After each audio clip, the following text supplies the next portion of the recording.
কর্মসংস্থান সংগঠন যেখানে লক্ষ লক্ষ লোক বেকার হয়েছিল গত 13 বছর। গত 13টি বছর তারা মানবত জীবন যাপন করেছে। তাদের অনেকে অপেক্ষা করতে করতে কর্মসংস্থান ফেরত পাবে কাঁদতে কাঁদতে খবরে চলে গিয়েছে। তারা এখন শুধু আমার কাছে স্মৃতি। আমি শপথ করছি, আমি তাদের পরিবারকে ডাকবো, তাদের পরিবারের ন্যায্য হিসাব বুঝিয়ে দেবো এবং তাদেরকে আমি আবার পুনর্বার কর্মসংস্থানে প্রতিষ্ঠিত করব।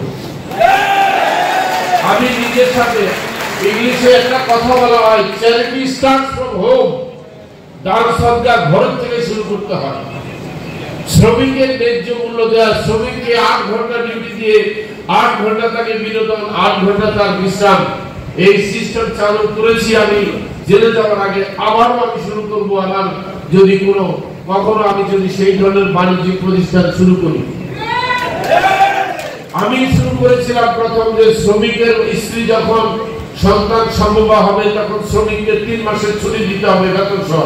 আমি চালু করেছিলাম ব্যক্তিগত পর্যায়ে 6 মাসের মাতৃকালীন ছুটি এবং তাদেরকে দেয়, এটা আমি শুরু করেছিলাম। আমি প্রথম বলেছি আমার ঘরের মধ্যে যারা আমার গৃহকর্মী আছে তাদেরকে আমাদের সমমানের খাবার দিতে হবে, তাদেরকে ন্যায্য বেতন দিতে হবে। আমি আমার থেকে শুরু করেছি। ওই যে বললাম দান সদকা ঘরের থেকে শুরু করতে হয়, চ্যারিটি স্টার্টস ফ্রম হোম। আপনি কতটুকু কার জন্য করবেন এটা বোঝা যাবে যেদিন আপনি ঘরের থেকে শুরু করবেন। তাই বড় বক্তৃতা দিয়ে লাভ নাই।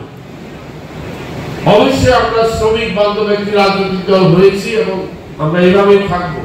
আমি বলেছি অনেকবার আমার রাজনীতির খায়েশ এই নয় যে আমি সংসদে যেতে চাই। অবশ্যই মহান সংসদ হচ্ছে যেখানে মজলুম লোকের কথা বলতে হবে।